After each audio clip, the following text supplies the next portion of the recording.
You reach for your phone, not because you decided to, but because something in you had already begun the motion before you noticed it. Your hand moves, your eyes follow. The screen lights up, and only then does the thought appear, I chose to do this. But what if that's not true? What if the decision was made before you ever became aware of it? Not seconds before, not consciously, but deep beneath the surface, inside a network of silent processes that shape your thoughts, your impulses, your reactions, long before you claim them as your own. You feel like the author of your life. You believe you are the one thinking your thoughts, making your choices, directing your path. But something doesn't quite add up. Have you ever caught yourself reacting before thinking, saying something you didn't plan to say, feeling something you couldn't control, and only later trying to explain it? Your mind presents you with a story, that you are in control, that you are choosing, that you are deciding. But beneath that story, something else is operating, something faster, something automatic, something that doesn't ask for your permission. And the most unsettling part is this: you don't experience the decision being made. You only experience the moment after it has already happened, when your brain delivers the outcome and lets you believe it was yours. So the question isn't, why do you make the choices you make? The real question is, who or what is making them before you even know they exist? Because if your thoughts arrive fully formed, if your actions begin before your awareness catches up, if your sense of control appears only after the fact, then what you call you might not be the source of your life, but the narrator of it. And once you begin to see that, you can't unsee it. What feels like a decision is often the final echo of a process that began long before you were aware of it. Inside your brain, there isn't a single you making choices. There are layers, systems operating at different speeds, with different priorities. Some are slow and deliberate, but most are fast, automatic, and invisible. At the center of this hidden activity is something known as the default mode network. This network is active when you're not focused on the outside world, when your mind drifts, reflects, or begins to imagine. Quietly, it constructs your sense of self, your memories, your identity, your internal narrative. It is the voice that says, "This is me." But it doesn't simply reflect who you are. It predicts who you will be, moment to moment. Your brain is not a passive observer of reality. It is an active generator of it, constantly building models of what is about to happen next. This process, known as predictive processing, means your perceptions, your thoughts, even your actions, are shaped by expectations formed before the present moment fully arrives. You do not see reality as it is. You see reality as your brain expects it to be, and your actions follow the same rule. Before you become aware of a choice, your brain has already begun evaluating options, weighing outcomes, preparing responses. By the time a thought reaches your conscious awareness, the decision has often already been initiated. You don't start the process. You inherit its conclusion. And this is where things become unsettling, because what you experience as thinking is not the origin of your behavior. It is the interpretation of it. Arthur Schopenhauer once suggested that a person can do what they will, but cannot will what they will. You can act on your desires, but you do not choose the desires themselves. They arise, uninvited, unannounced. Modern neuroscience is beginning to echo the same insight. What you call free will may not be the force that initiates action, but the story that explains it afterward. There is a gap between action and awareness, and in that gap, your brain quietly builds the illusion of control. If your brain is shaping your thoughts before you're aware of them, then the life you experience is not just something you live. It is something being filtered, edited, and directed in real time. And you rarely notice it, because the system is designed to feel seamless. Every decision feels like yours. Every reaction feels justified. Every belief feels earned. But beneath that certainty lies a quiet distortion. You don't just act, you rationalize. After your brain initiates an action, another system steps in to explain it. It builds a story that makes your behavior feel intentional, even when it wasn't. This is how you maintain a stable sense of self. This is how your identity stays intact. But it comes at a cost, because once your mind commits to a narrative, it begins to defend it. You start filtering reality to match what you already believe. This is where cognitive biases begin to take hold, especially something known as confirmation bias. You seek out information that agrees with you. You ignore what contradicts you. You reinforce patterns without realizing you're doing it. And over time, those patterns solidify. Through a process known as neuroplasticity, your brain strengthens the pathways you use most. Thoughts become habits. Reactions become automatic. Identity becomes rigid, not because it is true, but because it is repeated. This is how you end up living the same emotional cycles again and again. You say you want change. You believe you are trying, but the system underneath is still running the same predictions, the same responses, the same loops. So even when your environment changes, your experience does not. You meet new people, but bring the same interpretations. You face new situations, but react in familiar ways. You try to move forward, but feel pulled back into the same version of yourself. And eventually, it begins to feel like reality itself is working against you.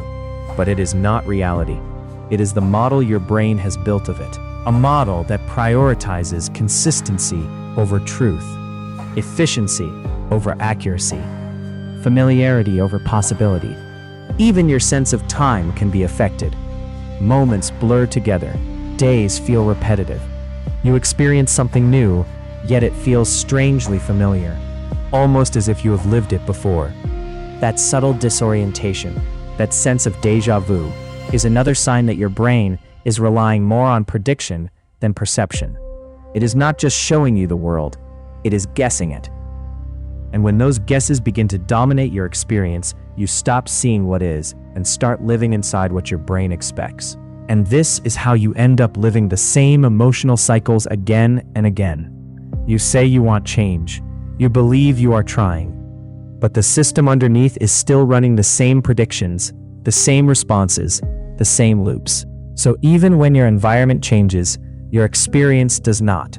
You meet new people, but bring the same interpretations. You face new situations, but react in familiar ways. You try to move forward, but feel pulled back into the same version of yourself. And eventually it begins to feel like reality itself is working against you. But it is not reality. It is the model your brain has built of it. Because awareness does something your brain does not expect. It interrupts the automatic flow. For the first time, there is a gap.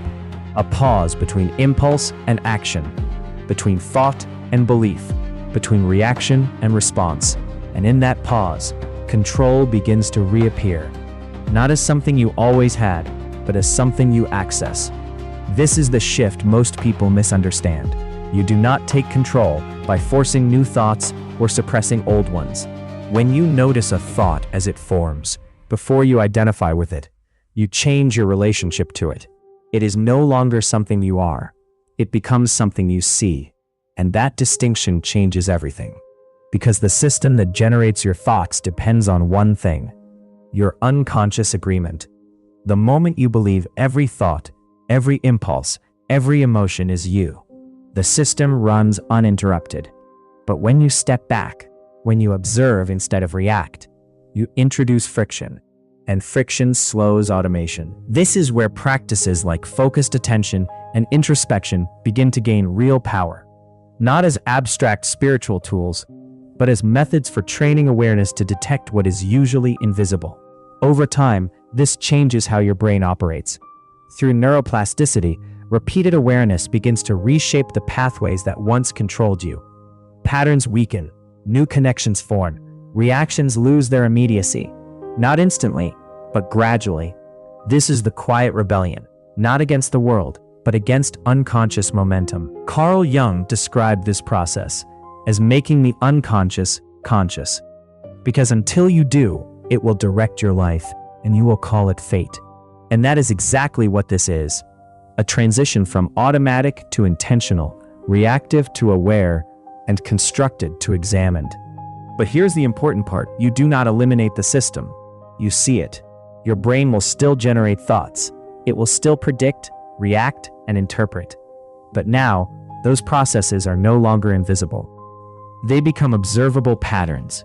And once something is observable, It is no longer absolute. You begin to notice the thought before it becomes belief, the emotion before it becomes reaction, the impulse before it becomes action. And in those moments of recognition, something powerful happens. You stop being carried and start choosing where you stand. Not perfectly, not constantly, but increasingly, because once awareness enters the system, it cannot be removed. The illusion does not disappear overnight, but it weakens. And what replaces it is not total control, but something far more real: clarity. So if awareness can disrupt the system, if observation can reshape your patterns, if the illusion of control can be seen through, then what remains? If you are not the thoughts, not the automatic reactions, not the constructed identity your brain presents to you, then what exactly are you? If your thoughts arise on their own, if your reactions begin before you notice them, if your identity is something your brain continuously constructs, then the question becomes unavoidable. If you are not the system, what are you? For most of your life, the answer felt obvious. You are your thoughts, your memories, or your choices. But now, something has shifted. Because you have seen the process, you that seen how thoughts appear, not as commands you issue, but as events you witness. You have seen how reactions unfold, not as deliberate acts, but as patterns in motion. You have seen how your sense of self is assembled, moment by moment, from fragments that feel whole only because they are familiar. And once you see that, you can no longer fully believe it. What remains is not emptiness, it is something quieter, something more stable.